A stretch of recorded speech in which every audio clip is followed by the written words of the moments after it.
Today is December 5th, and this is the ADM Investor Services Monday Morning Market Kickoff video. Please note that the views and opinions expressed here today are solely those of our guests and should not be construed as the views or opinions of ADM Investor Services or Archer Daniels Midland Company. Today's guests are Steve Freed, ADMIS's Vice President of Grain Research, and Alan Bush, the Senior Financial Economist at ADMIS. Steve, let's start with the grains this morning. The U.S. EPA announced the 2017 biofuels mandates. What is the expected impact on corn ethanol and biodiesel soy oil? It's not much of an impact on corn. It's only going to add maybe 50 million bushels to the demand that we already have, about 5.3 billion. But in soybean oil, it was a game changer in that we usually use somewhere also around 5.9 billion pounds of soybean oil annually for biofuel. This new mandate, including all the different categories, would add 1 billion pounds to that demand in 1 year. And so with a carryout of 1.6 billion, it takes the carryout at a level below what is considered to be minimum level. And so trading at 38 cents a pound soybean oil futures, we could easily go to 42 cents a pound very quickly. Of course, that market's been strong anyway. Could any of this been forecasted, into the recent? No, because usually what the EPA does is if there's going to increase mandate, they would put it in ethanol. And then the smaller amount would be in the other category. This time they put it in the other category and not in ethanol. So it was a big surprise to the marketplace. And no one really knows why they did it. They've been under a lot of pressure recently with their mandates, policies, and things like that, but just came out of the blue. Could you comment on the export demand and the outlook for corn, wheat, and soybeans? Well, last year, Brazil and Argentina had less than ideal weather conditions. So this year, the United States exports, combined corn, beans, and wheat, it's going to be almost 5.3 billion bushels of grain. That's a new record. It's up almost 700 million bushels from last year. So right now, we're having record exports. The problem is if South America rebounds and has a good crop, that export demand, especially on the corn side, will probably drop. So we're trying to make a transition from record demand to maybe a little bit less demand next year if South America has a good crop. And Asian beans, meal, oil, and palm oil prices continue to trade higher. Why? And is this helping the prices on the board here in the U.S.? We think there's a combination of things. First of all, it's helping the soybean and soybean oil futures market. We think three things. Number one, with the Chinese currency declining, we believe that the buyers have to buy futures, have to buy dollars to hedge their risk. We also believe that speculators, because Chinese are cracking down on speculation in the Chinese futures, are actually coming in, especially in beans in the U.S. futures, and trading on the long side, expecting that soybean demand is going to increase and soybean meal demand is going to increase. And then finally, there's some logistic problems. The rail system inside China is using the energy as a priority. And so that leaves soybean meal and other commodities not being moved from where it's grown to where it's being used. So people are beginning to try to spot buy in the Asian markets and also in foreign markets to try to get some coverage. So this speculative buying, this consumer buying, this risk taking is helping our futures market.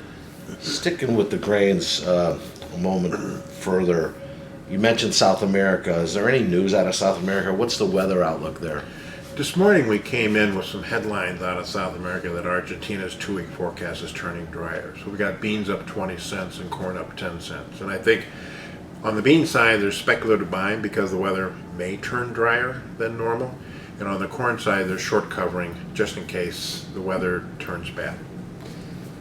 So later in the week on Friday is the USDA World Supply and Demand Report. Will this be a major market factor? Is the January report more important than the December report? December reports are usually a non-event. The January 12th report is going to be probably a big event because we get our final crop numbers from last year, our first guess on acres for winter wheat for 2017, and also we get D1 stock. So we'll just know what the supply is. In theory, it should be a bearish report. But if the weather is not as good as normal in South America, the weather will take a front seat versus that report. As it always does. As it always does.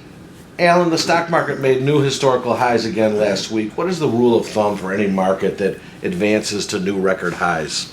Well, this is a rule of thumb that applies to all markets, but in this case, with the stock indices advancing to new highs, the thought is that there will be follow-through strength.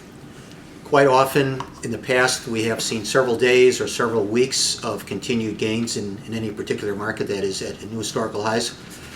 But I think this time, this is more of a special case. I think we'll see this situation continuing where we will see months well into next year of follow-through strength. So with new historical highs, following this rule of thumb, expect higher prices, continued gains, and not for just days or weeks, but I think there are months left of this bull market in the indices. The employment report late last week was not as strong as we've seen recently. Does this change anything in regard to the very likely rate hike next week? Not at all. A rate hike at the December 14th meeting is very much priced in. In fact, there is almost a 100% chance that the Fed will raise at the meeting on the 14th, and it does appear that there will be further rate hikes next year. So with the rate hike almost imminent, is that in the market now? Very much so. I think it is very much factored into markets, and with stock index futures at record highs, and yet interest rates likely to be increased, that just tells you that how strong the stock market is. The bond market recovered a little bit after the unemployment numbers late last week, but have been making lows, in fact a 17-month low here recently. Right. What else is affecting the bonds, and where do you see this market heading? Well, first of all, in the overnight trade, with the Italian referendum coming in with a no vote, there was some flight to quality buying coming into quite a few markets, including the interest rate futures markets, but that strength did not last very long. We have the bond market now lower. In fact, all of the interest rate futures markets under some pressure. So the bonds very much underperforming the news, which in itself has to be viewed as a sign of weakness. Also, longer term, we feel that the fundamentals are going to continue to be bearish, and that would include, as we mentioned earlier, more rate hikes from the Fed, a stronger U.S. economy, and more inflation. So all of these fundamentals are the kind of fundamentals that last a long time. So we are very long-term bearish across the entire interest rate futures complex, especially the 30-year bonds. Also, I would be selling any rallies in the bonds up to the 152 area in the March. That would be a good area of resistance and a good place to put on some short positions. Gentlemen, anything else we should be focusing on this week? What's hot, what's not? Well, let me go first. The gold market is not hot. It's making some lows.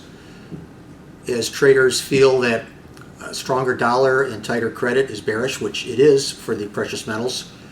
But I think traders are not looking to the next step ahead, which is if there's a stronger economy, inflation will come with it. And as you know, inflation is very bullish for the gold market. So I think we're going to make a bottom somewhere in here, probably right around when the Fed most likely raises rates on the 14th. And I think we have to continue to watch the headlines in the Trump transition team and see what kind of impact his appointees and his policies are going to have on the economy and just in general the money flow. I also think that there are people out there that believe the Chinese economy has bottomed, and it may not improve dramatically like it did back in 2005 through 2010, but a bottoming Chinese economy would also go along with Alan's outlook for higher commodity prices. Remember, the views and opinions expressed here today are solely those of our guests and should not be construed as the views or opinions of ADM Investor Services or Archer Daniels Midland Company. If you'd like information about the brokerage services offered at ADMIS or would like to open a trading account, please visit www.admis.com.